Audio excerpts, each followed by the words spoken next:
Sa edad na 29, ay wala pang naging karelasyon si Yana. Never been kissed, never been touched by a man. As in, sa madaling salita, she is a certified virgin. Yes, she is. She really doesn't know what's wrong with her to think that she's also appealing. Hindi naman siya unano, matangkad siya. 5'7" ang kanyang taas. Kung katawan naman ang pagbabasehan, hindi man pumupunta ng gym pero masasabi niyang may kurba ang kanyang katawan. May pagmamalaki pa nga niya ang kanyang dibdib. Kung kulay naman, fair skin siya pero malayong malayo sa pagiging mestiza. Napakalayo rin niya sa pagiging morena. Saka wala rin siyang kapeklat-peklat sa katawan. Liban na lang sa hinlalaki niya sa kaliwang paa na kinatay ng manikurista. Hayon, talagang natanggal ang buong kuko. Natatanging yun lamang ang depekto niya sa katawan. Tapos, nakatago naman yun pero masaklap, minsan man, di pa talaga siya nagkaroon ng kasintahan. Meron bang sumumpa sa kanya para di magkaasawa? O isinumpa ng Diyos ang masasabi niyang kagandahan? Was she born to be a spinster all her life? Most likely. Walang lalaki makakatihim sa kanyang alindog. She's going to live her life as a virgin and certainly will die as a virgin. Sumimangot siya. Ate Yana, pahingi naman ng perang pambili ng libro. Kailangan ko na yun sa Lunes. Hingi ng kapatid. Gina, ano ang akala mo sa akin? May bangko, maraming pera? Sa Kuya Eric mo ikaw humingi. Mas mataas ang katungkulan nun kumpara sa akin. Tingnan mo nga at meron siyang kotse. Samantalang ako, wala. Saad ni Yana. Nalukot ang mukha ni Gina sa mga narinig. Ang gulo mo naman ate. Saka, ang dami mong sinabi. Kung nandito lang si Kuya Eric, sa kanya ako manghihingi. Nagkataong wala siya. Bakit? Nasaan ba siya? Maang na tanong niya. Nasa Taiwan kaya? Sa Miyerkules pa ang kanyang balik. Kita mo, pa-Taiwan-Taiwan pa ang walang hiyang yun. Mayabang talaga. Kesa ipinunta roon, sana ibinili na lang ng libro mo. At di sana, di ka humihingi sa akin ngayon. Ibenta mo ang kanyang kotse kung ganun. Pagalit na sabi nito. Ate, pinadala siya roon ng kumpanya nila. Seminar conference yun. Saka, ang kotse, paggamit yun ng kanilang kumpanya, hindi niya pag-aari. O siya ate, pahiram na lang kung ganun ang pera. Pababayaran ko na lang kay Kuya Eric pagdating niya. Wika ni Gina. Masamang tingin ang ipinukol niya sa kapatid. Hindi nito binitawan ang paningin niya. Patunay lamang na kailangan talaga nito ang tinutukoy na libro. Pipigain talaga siya hanggang makabili. Gina, may pera pa ako rito. Hiramin mo na lang muna para makabili ka ng libro. Tapos, bayaran mo na lang pagdating ni Kuya Eric. Kesa naman magsayang ka ng laway mo dyan kay Ate Yana. Isa lang ang sasabihin mo sa kanya pagkahaba-habang litanya na ang maririnig mo. Sabat ni King, ang kambal niya. 1.7 ang libro, sagot ni Gina. Ang mahal naman nun. Sa'yo ng presyo eh. Kulang ang pera ko. 700 lang ang naipon ko. Teka, wala ka bang naipon mula sa iyong allowance? Baka naman meron. Pagsamahin na lang natin. Ani King. Kulang pa rin. Malungkot na saad ni Gina. Habang nag-uusap ang kambal, kinuha niya ang pitaka at kumuha roon ng pera. Parehong nasa kolehiyo ang dalawa. Nursing ang kinukuha ni Gina at multimedia arts naman si King. Siguraduhin mong pababayaran mo to sa Kuya Eric mo. Saad ni Yana kay Gina. Salamat ate. Naku, nagpapahiram nga ng pera. Masama pa yata ang loob. Ani King. Pinukol niya na masamang tingin si King. Sinamungutan siya nito bago tinalikuran. Sumunod dito si Gina. Huminga siya ng malalim. Sanay na talaga ang mga ito sa kanya. Panganay sa 4 na magkakapatid si Yana. Sumunod sa kanya si Eric na 4 na taon ang tanda niya rito. Tapos, ang kambalay, 18 anyos na. Wala silang problema sa pag-aaral ng mga ito. May educational plan silang 4. Ang gastos nila ni Eric sa dalawa ay daily allowance sa mga ito at iba pang bayarin sa school. Pagdating naman sa gastusin doon sa bahay, ang kapatid niya, ang kusang sumasalo sa bills nila roon. Kuryente, tubig at telepono. Sa pagkain nila, kusa na siyang kumikilos. Pero, hindi naman nagpapabaya si Eric. Kusa ito nag-grocery. Tapos, ipinagsha-shopping din ng kambal. Masasabi niyang magaan talaga ang kanilang buhay. Nagtutulungan sila ni Eric para maigapang ang kanilang pamilya. Ulila na sila sa mga magulang. 5 taon na. Naunang namatay sa stroke ang kanilang ama. Makalipas lang ang 7 buwan, sumunod naman ang ina nila.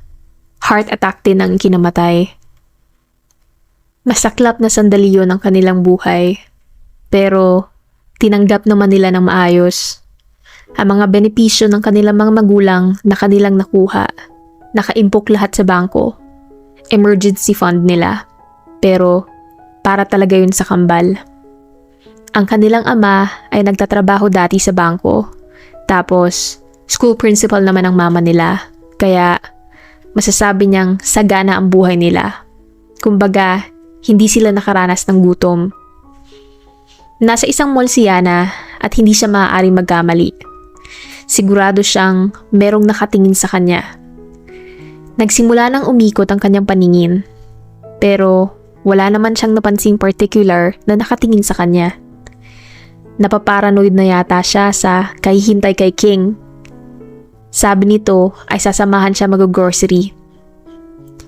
Kanina pa niyang naubos ang kanyang in-order na pagkain. Hindi naman siya nagkamali sa pagbigay rito ng instructions kung saan sila magkikita. Nasaan ka na ba? 15 minutes pa ate, medyo matrapik eh. Sabi nito sa kabilang linya. Ha? Ano? Ani Yana habang kausap ang kapatid nito sa cellphone. Matrapik talaga eh. Doon na lamang tayo magkita sa supermarket. Anya nito. Hindi mo na ako pagmemerendahin ate. Gutom na ako no. Galing pa kaya ako ng school. Basta hintayin mo na lang ako riyan. Bye. Sabi nito. Nangunot ang kanyang noo nang mawala sa linya ang kanyang kausap. Napailing-iling na lamang siya. Bigla siyang nagulat at natigilan nang merong lalaking naupo sa isang silya, mismong sa tabi niya. Brandon Cruz here. Napalunok si Yana at napatingin sa palad na lalaking nakalahad. Lihim pa nga siyang kinilig dahil ang gwapo nito. Tapos, ang bango-bango pa. At sa katotohanan ito, ang unang lalaking nagpakilala sa kanya sa isang food chain. Yana Vasquez. Nakipagkamay siya. Subalit, ang napansin niya, hindi pa nito binibitawan ang kanyang kamay. Lalo tuloy siyang kinilig. Tapos, hindi nito binibitawan ang paningin niya. Nalulunod siya sa kagwapuhang iyon na lalaki. Yana, I need your help. Walang paligoy-ligoy na sabi nito. My help? Naguguluhang tanong naman ni Yana. Yes. Sure? Talaga? Kahit na ano pa yun, basta kaya kong ibigay. Ngumiti ang lalaki. Lalo pang nahantad ang kagwapuhan nito. Sa pagkakataong yun, nagsusumir ko na ang kanyang puso. Hihimatayin na yata siya. Dagdagan pang hindi nito binibitawan ang kanyang kamay. Magpanggap ka namang nobyo ko. Pagsusumamo ni Brandon sa kanya. Ha? Gulat na reaksyon nito. Please, just for today, Yana, I badly need your help. Nasa restaurant sa taas ang parents ko. Hindi kasi nakabalik from Thailand si Marga. Nalagay tuloy ako sa alanganin. Gusto kasi siyang makilala ni Mommy at Daddy. Wika nito. Marga? Nobya mo? Alanganin niyang tanong. oo. Wika ni Brandon. Napalunok siya at medyo na-disappoint ng konti dahil nalaman niyang may girlfriend na pala ito. Please, just for today. Pagmamakaawa ng lalaki. Sunod-sunod na paglunok ang kanyang ginawa.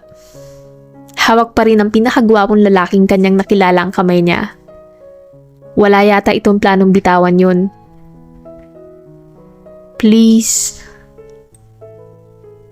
Pasado ba akong girlfriend mo? Alangan niyang tanong. Oo naman. Please, pumayag ka na. Kung makakatulong ba ako sa'yo, sige, pero ngayon lang ha. Sagot niya. Talaga? Salamat ha. Nakangiting sagot ni Brandon. Hawak-hawak pa rin ng binata ang kamay. Samantalang, tuloy-tuloy naman sa pagwawala ang kanyang puso. Napasunod siya rito sa paglabas ng food chain. Sa makalawa, babalik na sina mommy at daddy sa Amerika. Side trip lang ang pagpunta nila rito. Galing sila ng Japan. Nasurpresa nga ako nang dumating sila kagabi. Nalagay tuloy ako sa alanganing sitwasyon. Paliwanag ni Brandon. Pasakay na sila ng escalator. Pangiti-ngiti lamang si Yana. Hindi usapin sa kanya kung hahalili lamang siya sa tunay na kasintahan ni Brandon. Mararanasan din niya sa wakas ang magkaroon ng nobyo kahit na pansamantala lang. Itinuro sa kanya ng lalaki ang restaurant. Humakbang sila palapit doon.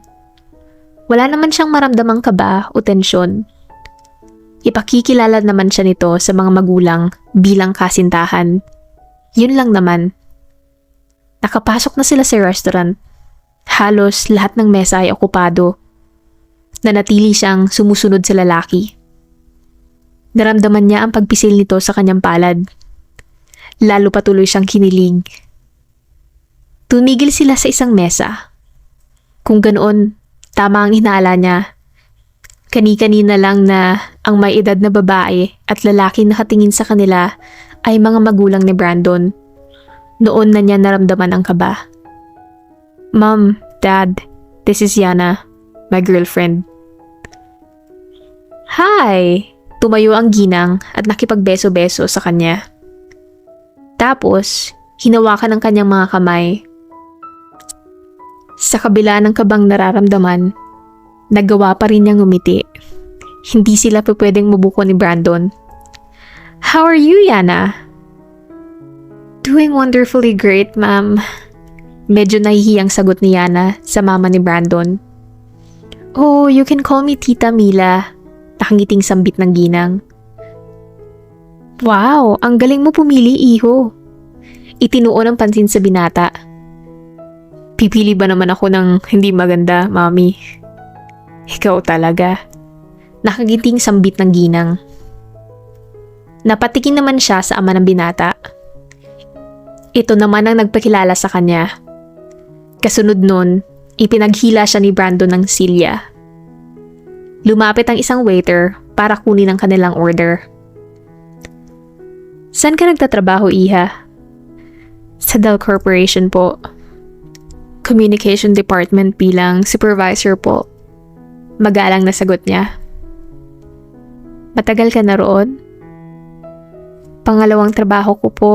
4 years na ako sa Dell Corporation. Mukhang magtatagal na po ako roon. Sagot niya.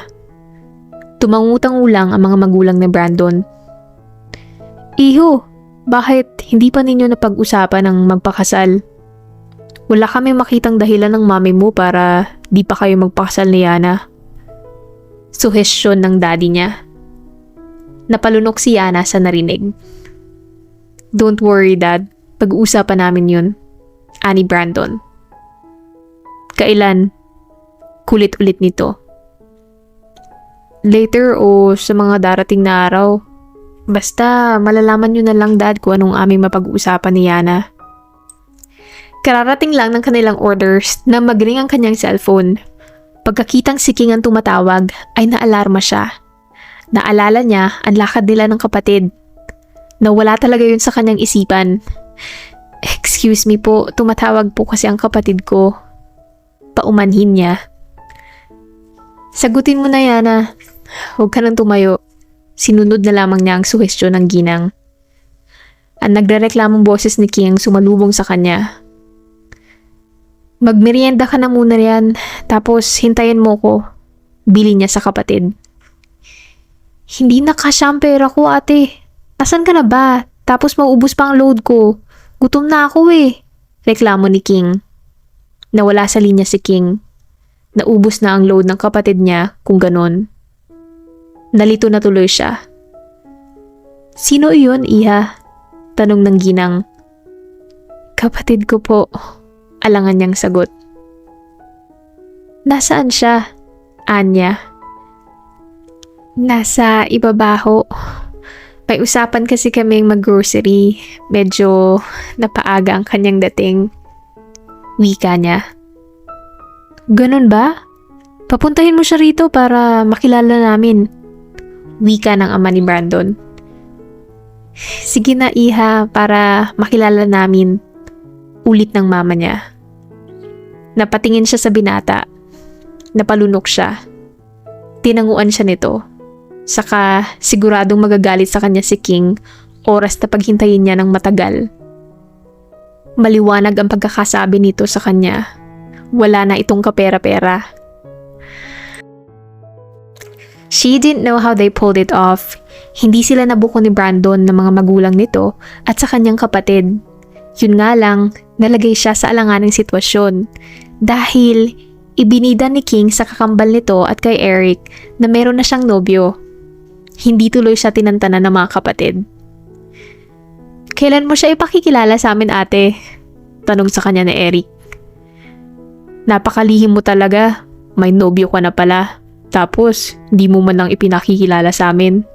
Tapos hindi mo pa siya pinapapunta rito. Akalain mo? Nagawa mo talagang mailihim yun sa amin? Saad ulit nito. Araw yun ng Sabado. 3 araw na ang nagdaan nang magpanggap siyang kasintahan ni Brandon Cruz. Walang dudang nakabalik na ng Amerika ang mga magulang nito. 2 oras lamang yun ng pagpapanggap. Malabo na ring magtapat ang kanilang mga landas. Nang hinayang tuloy siya. Wala silang kontak na lalaki. Pagkahiwalay nila, tapos na ang pantasya ni Yana. Wala na ulit siyang nobyo. Ate, ano nga pala ang family name ni Kuya Brandon? Tanong ng kapatid. Bakit? Takang tanong niya. Nabanggit niya yun sa akin pero nakalimutan ko. Kalalabas lang ni King ng kwarto at nilapitan siya. Cruz. Okay. Nangunot ang kanyang noo nang bumalik ito sa kwarto. Napatingin siya kay Eric na magsalita ito. Bakit? Kunot noong tanong sa kapatid. Matagal na ba kayong may relasyon? Huwag na natin pag-usapan ito, Eric. Nag-break na kami kahapon. Sigurado namang di na magtatapat pang muli ang landas namin ni Brandon. Kaya tama ng kauurirat yan. Masyado siyang gwapo para sa akin. Break na kayo? Gulat niyang tanong. Oo. Kaswal na sagot niya. Kuya Eric, halika. Napatingin siya kay King sa bungad ng pintuan ng kwarto nito. Tumayo naman si Eric at pumasok sa kwarto ng kanilang kapatid. Minabuti naman niyang tumungong komedor at maghanda ng sandwich. Narinig niya ang pagbukas ng pintuan. Nangangahulugan yun na dumating na si Jing. Galing ito sa school. Tamang-tama ang sandwich na hinanda niya. Gutom na gutom ito dahil sa nilantakan talaga niya ang mga sandwich na gawa nito. Inalam nito kung ano ang kanilang ulam. Siya na mismo ang naghain ng kanin nito, tapos iniwan niya roon ang kapatid. Kinatok niya sina Eric at King. Ang huli ang nagbukas ng pinto at pinatuloy siya. Bukas ang computer. May tinitingnan doon ang sumunod sa kanya na kapatid. Tapos, may ipinakita sa kanya. Napalunok siya. Litrato iyon ni Brandon Cruz. social account yun ng lalaki. Ang gwapo pala niya, ate. Tukso ni Eric sa kanya. Kaya pala nandito kayong dalawa. Hinanap niyo talaga si Brandon. Anito sa dalawa. Ang problema, mukhang inactive na ang account niyang yan. Si King. 12 lang ang connected sa kanya tapos hindi rin kayo friends. Sabagay, wala ka naman social account. Gusto mo igawa kita, ate? Nanunuksong si King. Hindi ko kailangan yun, sagot niya. Minabuti niyang iwanan doon ang mga kapatid. Binalikan niya sa komedor si Jing. Patapos na itong kumain. Kamusta ang pag-aaral mo? Challenging. Marami kasi akong dapat na i-memorize. Pero, okay lang yun. Hirap muna ngayon. Saka na ang sarap. 1 taon na lang. Tapos na ako mag-aaral. Tapos, bored naman ang pagtutuunan ko ng pansin. Sagot ni Jing. Gusto kasi nitong pumuntang London kaya nursing ang kinuhang kurso. 2 nilang pinsan ay nagtatrabaho roon at British citizen na. Subalit, taon-taon naman umuwi ng Pilipinas. Kakatuwa nga dahil meron ng listahan si Jing kung sino ang una nitong ipipetisyon oras na maging British citizen na ito. Si Eric ang una, tapos si King at siya ang panghuli. Hindi na lamang nila kinontra ang mga pangarap ng kapatid. Ma'am Yana, kinuha na isang staff ang pansin niya. Merong naghahanap sa inyo. Sa akin? Gulat siya. Yes, ma'am. Naroon sa visitors lounge. Sino? Si Mr. Cruz raw. Nangunot ang kanyang noo. Mr. Cruz. Bigla siyang napatayo nang may maalala. Isa lang ang kakilala niyang may apelidong ganun. Ang naging boyfriend niya sa loob ng 2 oras lamang. Lumabas siya ng kanyang cubicle at tinungo ang visitors lounge. Nahigit niya ang paghinga. It's Brandon Cruz indeed. Nasurpresa talaga siya sa presensyang yun ng lalaki. Bumilis na naman ang tibok ng puso niya. Hi, bungad agad ni Brandon pagkakita sa kanya. Paano mo ako natuntun dito? Takang tanong naman ni Yana. Hindi ba't nabanggit mo nung dito ka nagtatrabaho? Kaya pinuntahan kita rito. Nakangiti nitong sambit sa kanya. Kamusta ka na? Tanong ng lalaki. Nabanggit nga niya na sa Dell Corporation siya nagtatrabaho. Mabuti naman. Teka, bakit ka naman naligaw rito? May problema eh. Seryosong sabi nito. Ano? Kinakabahang tanong niya. Si daddy lang natuloy sa pagbalik sa Amerika na iwan si mommy. Ang totoo nga niyan, nung Sabado ko pa niya gustong makakwentuhan. Hindi ko naman alam ang contact numbers mo. Ayun, nadagdagan tuloy ang kasalanan ko. Ano? Ani Yana. Sa bahay ka raw mag-dinner. Magpapanggap ako uli? Gulat niyang tanong. Oo, alanganing sagot ng lalaki. Napalunok siya. Please, it's almost 5 o'clock. Ihintayin ko na ang paglabas mo. Teka, nasaan ba ang nobya mo? Naiinis niyang tanong dito. Dumating na, anya nito. Eh di siya ang ipakilala mo. Saad niya. Na ipakilala na kita eh. Hinahanap ka sa akin ni Mami. Sige na, Yana. Be my girlfriend for a while. Ganito na lang. Babayaran ko ang oras mo. Okay ba? Offer nito. Hired girlfriend? Gagawin mo akong bayarang babae? Gulat na tanong niya dito. Parang ganun. Pero hindi ka bayarang babae katulad ng iniisip mo. Not bad, at least babayaran mo ako. Casual niyang sagot. Curious lang ako. Magkano naman ang ibabayad mo sa akin? Magkano ba? Hindi ko alam eh. Pwede na bang 1,000 pesos tuwing magpapanggap tayo? Wow. Sambit niya lang. Okay na? Pagsusumamo ni Brandon. Hindi ako pwede pag weekdays, pero after work, available ako. Saturdays and Sundays naman, libreng-libre ako. Kakagatin ko na yung 1,000 na talent fee. Aba, dagdag kita na din. Sagot ni Yana. Hihintayin na kita, ani Brandon. Ikaw ang bahala. Tipid niyang sagot. Balik ka na sa trabaho mo. May 15 minutes ka pang ipagtatrabaho. Ayoko namang malagay ka sa alanganin dahil sa akin. Get moving. Tinanguan niya ito at iniwanan na. Pagbalik niya sa kanyang cubicle, ipinagpatuloy niya ang pagtuon ng pansin sa dokumentong pinagtutuunan ng atensyon. Binura na muna niya sa isipan si Brandon Cruz. Kagaya ng nakasanayan niya, diretso siya sa powder room bago umuwi. Sa pagkakataong yun, hindi na.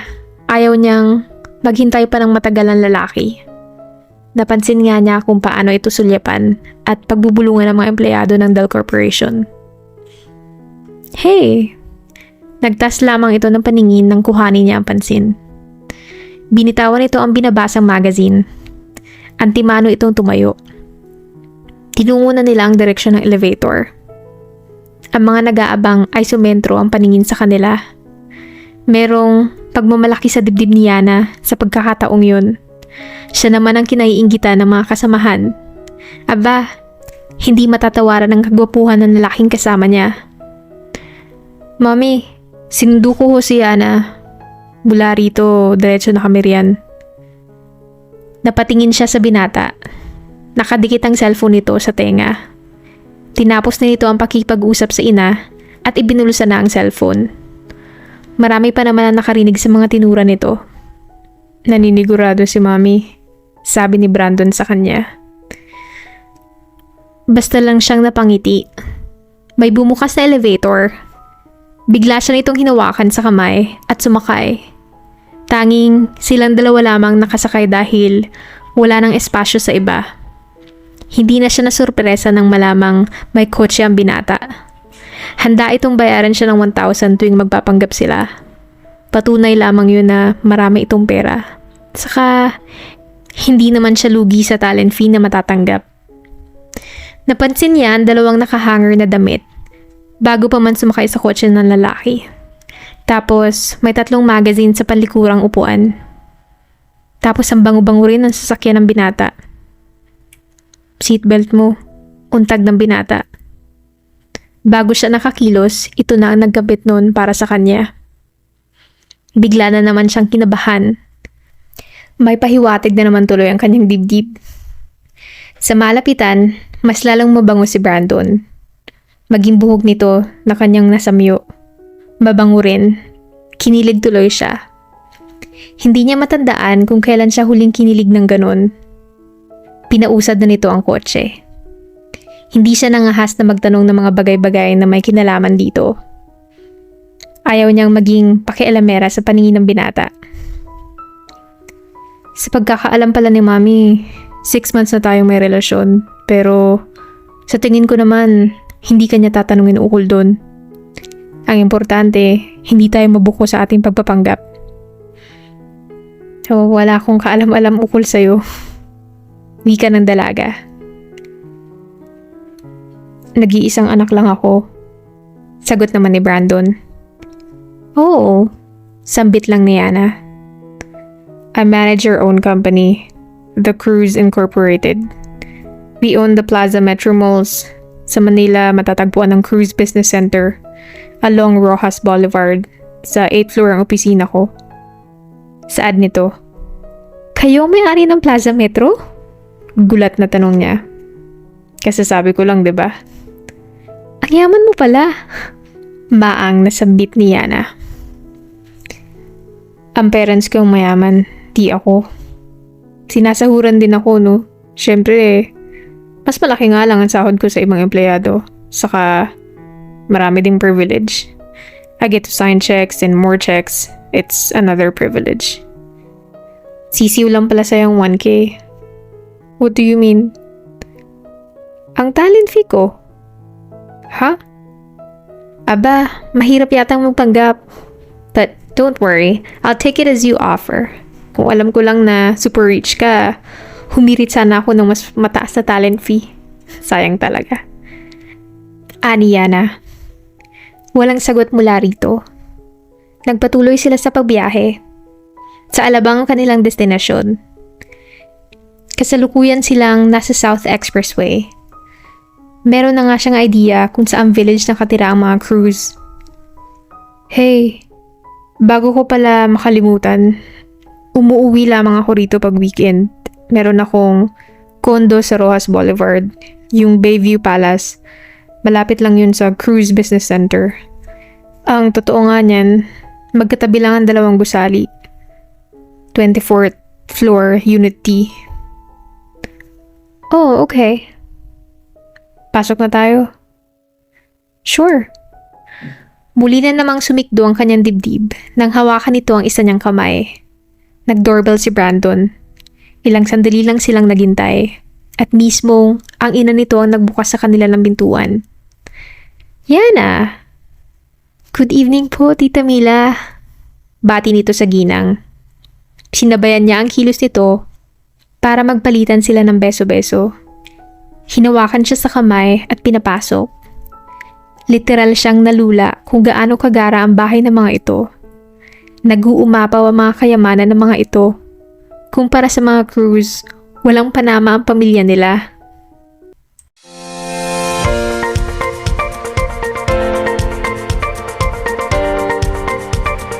Please like, subscribe, notify,